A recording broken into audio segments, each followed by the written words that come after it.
chers amis téléspectateurs, très heureux de vous retrouver pour une nouvelle édition de Terre de Mission, l'émission religieuse de TV Liberté. Au programme aujourd'hui, nous allons recevoir d'abord l'abbé Benoît, prêtre du diocèse de Bourges, qui organise pour le 4 octobre, la fête de Saint-François d'Assise, un pèlerinage pour la vie, un pèlerinage sous le signe de l'écologie intégrale promue par le pape François dans sa dernière encyclique, Laudato Si, qui n'est pas sa dernière encyclique, pardon. Et enfin, comme je le fais régulièrement avec cette crise sanitaire, je ferai une petite chronique de livres à lire, des conseils de lecture.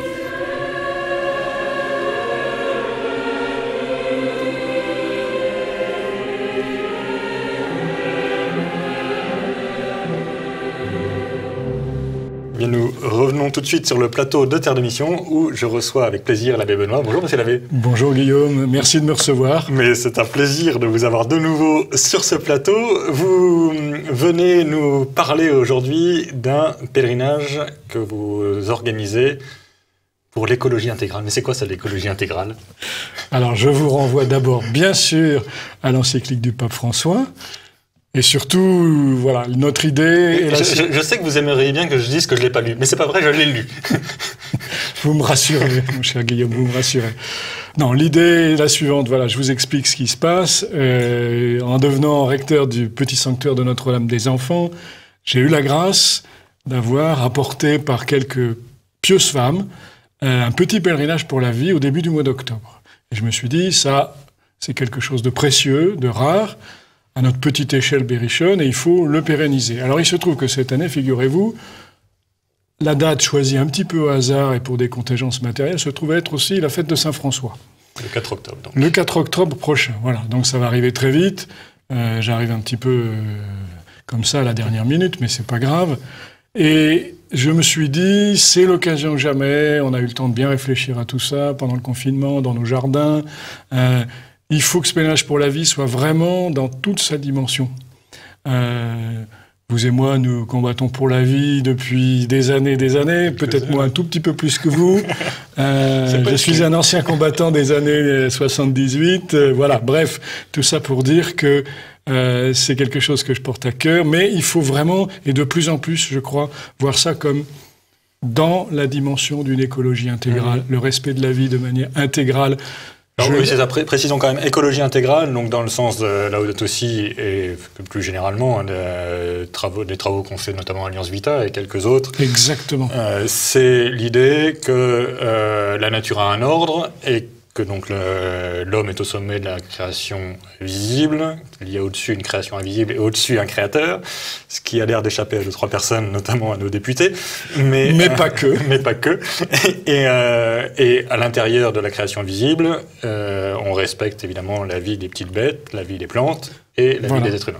Voilà, je le dis de manière pas... les téléspectateurs nous excuseront, mais je dirais dans notre assiette, dans notre vie de famille, au travail... il n'y a qu'une seule création.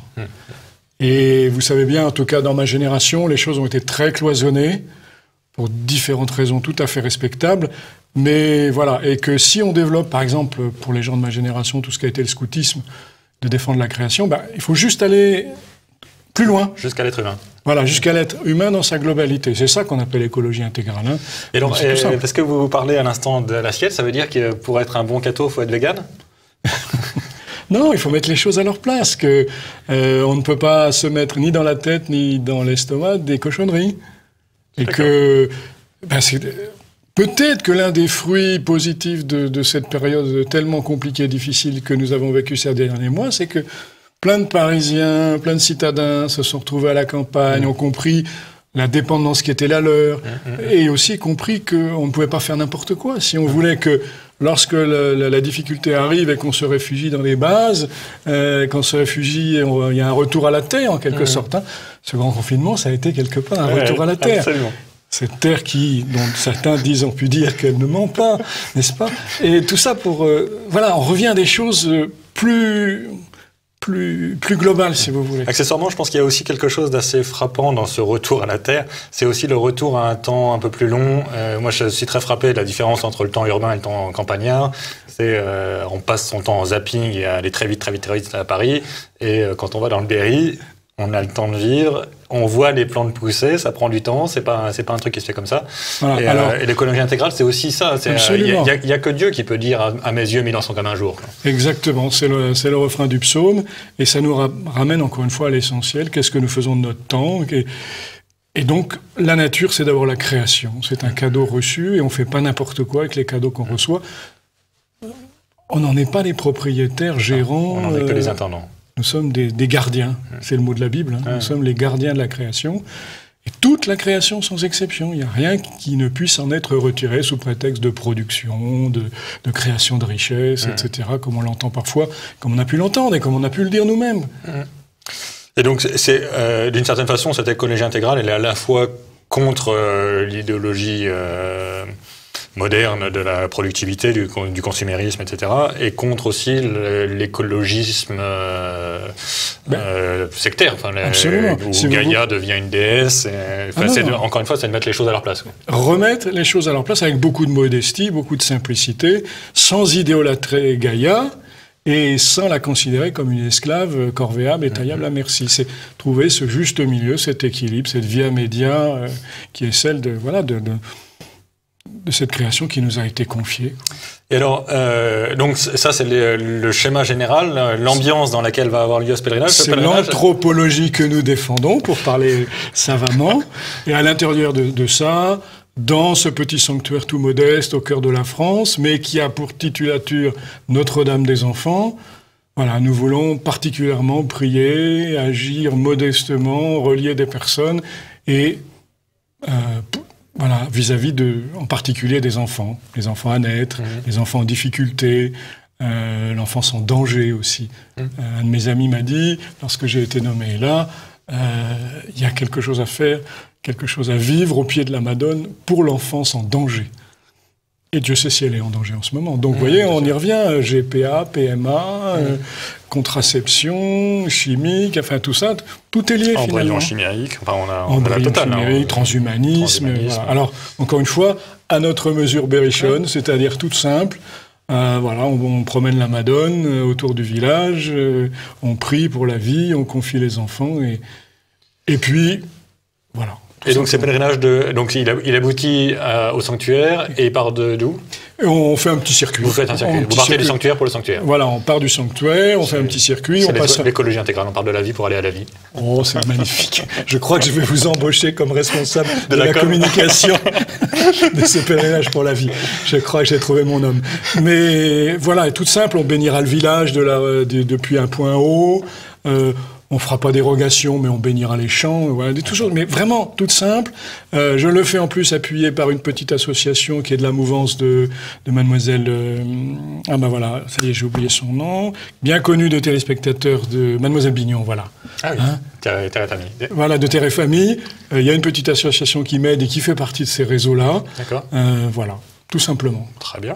Et le public, c'est pas le premier pèlerinage que vous faites, si? Alors, c'est pas le premier pèlerinage. Pour l'instant, c'était très modeste. On va essayer d'élargir un petit peu.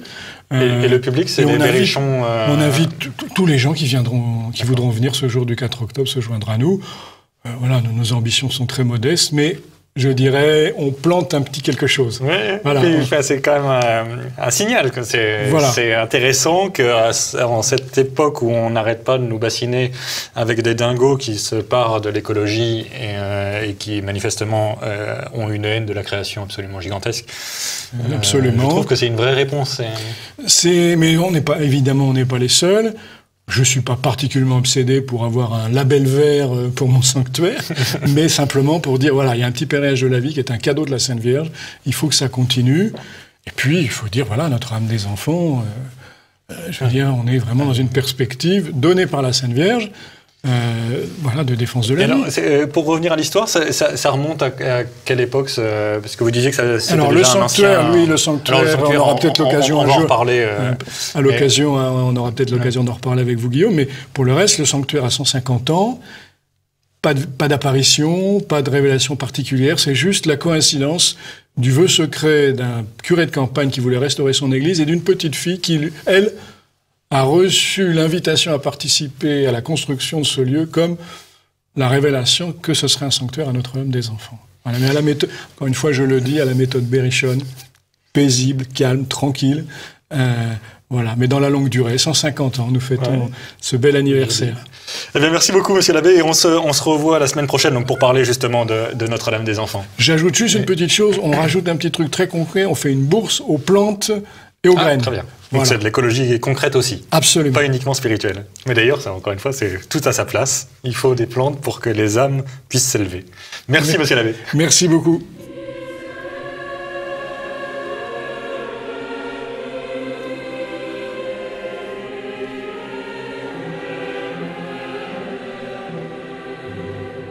Bien, nous revenons donc sur le plateau de Terre de Mission et comme souvent ces derniers mois, je vous propose quelques conseils de lecture. Le premier livre que je vous propose, c'est un livre de Romano Guardini. Romano Guardini est un théologien allemand du XXe siècle qui a eu une énorme influence sur pas mal de grands penseurs du Concile, notamment Henri de Lubac, Benoît XVI qui était à l'époque Joseph Ratzinger, et quelques autres.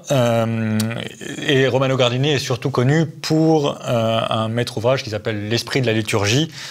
Mais il a écrit beaucoup d'autres choses, c'est un auteur extrêmement prolifique. Et tout récemment, les éditions Techie viennent de publier une traduction de deux petites œuvres qui s'appellent l'une « La fin des temps modernes » et l'autre « La puissance ».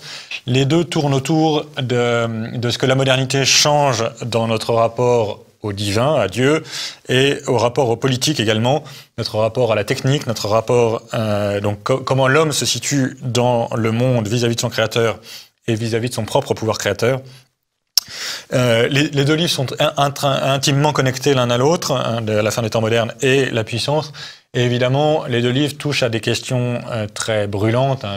On parlait avec l'abbé Benoît tout à l'heure d'écologie intégrale. Évidemment, ces questions-là sont au cœur de la réflexion de Guardini, en particulier sa volonté d'en finir avec la philosophie de Descartes et donc du mécanisme scientiste qui a fait tant de mal depuis quelques siècles.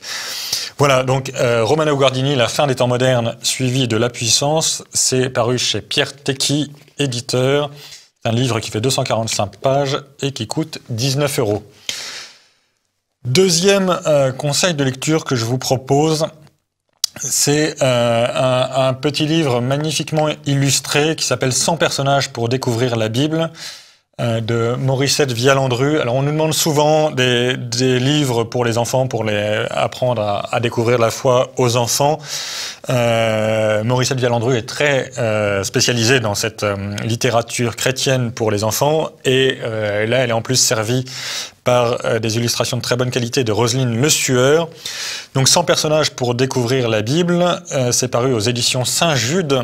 Alors le prix, je ne pourrais pas vous le dire, c'est un livre très très petit, mais qui vous fait découvrir Moïse, Saint Marc, Josué, toutes sortes de personnages bibliques évidemment, que la plupart d'entre nous ont déjà entendu les noms de ces personnages, mais même pour les adultes, ça ne sera pas inutile de lire une page ou deux sur chacun d'entre eux. Donc ça s'intitule « Mon premier dictionnaire chrétien, 100 personnages pour découvrir la Bible » aux éditions Saint-Jude de Morissette Vialandru. Et dernier ouvrage dans un style très différent des deux premiers, un livre de Xavier Accard, qui est donc un auteur chrétien qui publie ici son premier roman, qui s'appelle Le Dormant d'Éphèse, qui est paru aux éditions Talendier. Le Dormant d'Éphèse nous place à l'époque des inventaires, de la séparation de l'Église et de l'État, et le héros est un breton un peu tonique qui s'énerve au moment des inventaires et malheureusement tue un gendarme, et donc il est obligé d'abandonner sa fiancée qui était enceinte, puisque manifestement ils avaient fêté Pâques avant les rameaux. Et donc le héros part dans une quête, à la fois une espèce d'épopée, d'aventure, et une quête métaphysique. Il essaye de trouver un sens à sa vie, une rédemption. Et donc le roman passe son temps à séparer, à se faire se rencontrer le héros, donc Renaud, et son fils qu'il n'a pas connu, donc Malk, et les deux vont avoir un comportement donc c'est à la fois très très profond et très agréable à lire. C'est vraiment un vrai roman d'aventure qui se termine donc au moment de la Seconde Guerre mondiale. Je ne vais pas vous raconter toute l'histoire parce que ce serait dommage de ne pas avoir l'aventure, mais en particulier Renaud fait une vraie découverte de Dieu, et tandis que Malk est très, très marqué par la révolte contre Dieu, notamment des surréalistes, et la rencontre des deux est assez, donc évidemment, largement par hasard ou sous la conduite de la Providence, mais les deux se rencontreront très loin de la Bretagne d'origine.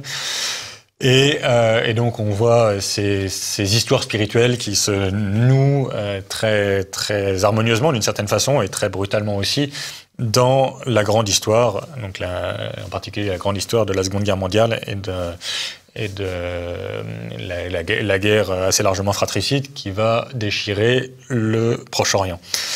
Voilà, donc Xavier Accard, Le Dormant d'Éphèse, donc c'est un roman, très beau roman, qui laisse supposer qu'une nouvelle génération de romanciers chrétiens est en train de naître, et c'est une très bonne nouvelle, puisque évidemment il faut aussi évangéliser par la littérature.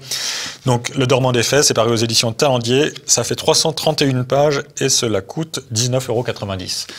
Voilà, 100 personnages pour découvrir la Bible, de Morissette Villandru, Romano Guardini, La fin des temps modernes, et Le Dormant d'Éphèse de Xavier Accard, 3 livres très différents que je ne peux que vous conseiller de lire, quand vous aurez le temps évidemment, chacun à son rythme.